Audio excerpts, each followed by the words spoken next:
Now, this isn't the type of video that I usually make, but because at the time of recording, the PlayStation servers have been down for 16 or so hours, I've had to switch up what I was going to talk about to account for the fact that I literally can't get any footage. Haha, good one, Sony.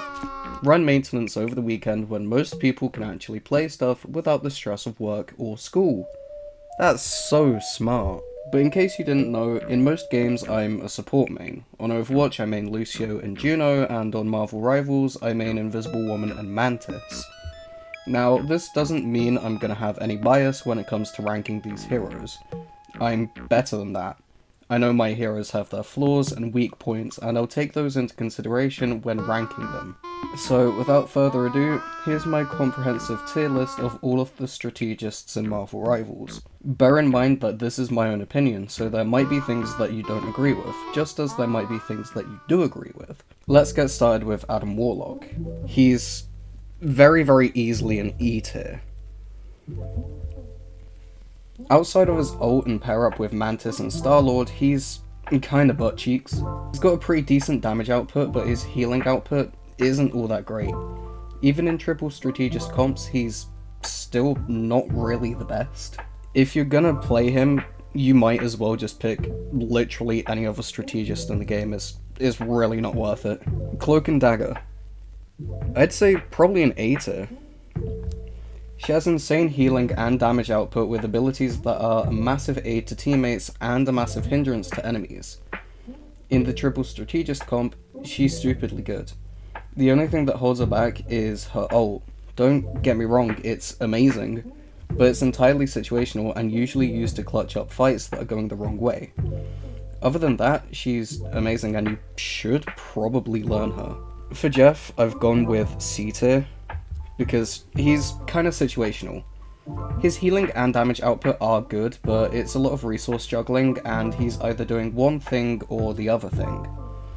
A good Jeff is absolutely insane, but it's very rare that you'll get a good Jeff. His ult is 50-50 because he can either wipe an entire team or just completely fluff it.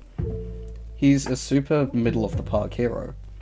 He's not good, but he's not bad. Loki, I think, honestly, he's an A tier. People tend to underestimate Loki, but he's extremely strong because his clones absolutely carry, offering so much healing and damage if they're never dealt with. Again, he's one of those heroes like Cloak and Dagger, where he has abilities that are a massive aid to teammates and a massive hindrance to enemies. His ult is kinda 50-50 because it's either a really good copy or a really crap copy, and it's very rarely anywhere in between those two. Lunar Snow. Again, another A. I'd say even with the potential to move up to S tier. Loki, she's kinda broken. She has great healing and damage output with abilities that only heighten both her healing and damage output. Her stun is super annoying, which is good for us because it means more kills. I don't even need to talk about her ult because we all know how good it is, giving a huge healing and damage boost. Not at the same time, but it doesn't make that a bad ult. It's an absolute must if you're running a triple strategist comp because it just makes the game almost trivial. For Mantis, one of my mains, it's really unfortunate but I am gonna have to put her at a B. She has a good healing and damage output with the ability to increase others' damage output, but you just have to deal with juggling resources all the time. All of her abilities are on a resource cooldown through her leaves, which is kind of annoying. Her sleep ability and ult are super good because it means you can focus on other things whilst they're in play. She shines through in the triple strategist comp, but she's still kind of 50-50 because you have to be great at resource management and have good game sense to get any real value out of her. For Rocket, again, I think it's probably a B.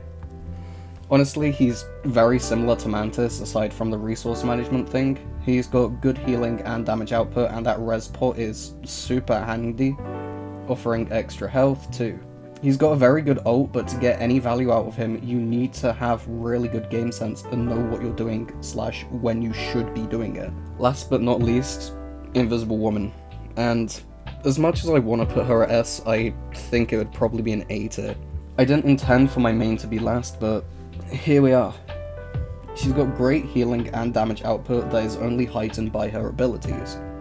Her shield offers great healing and mitigation, Vortex is a good zoning and damaging ability, and Psionic Burst zones and damages like crazy. There's honestly not much thought process behind playing her, it's just shoot the enemy or shoot your teammate. Her ult has insane healing and is amazing at zoning, but ultimately it isn't all that game changing.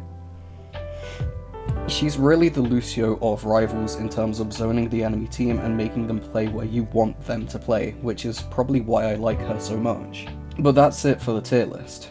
Now, once again, this is my own opinion, so there might be things that you don't agree with, just as there might be things that you do agree with, so don't start being an asshole in the comments just because you don't agree with something.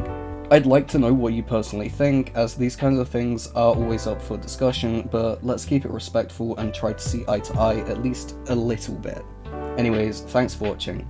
I'm gonna ask you to subscribe and leave a like on this video, as it lets me know that you've enjoyed it and want to see more.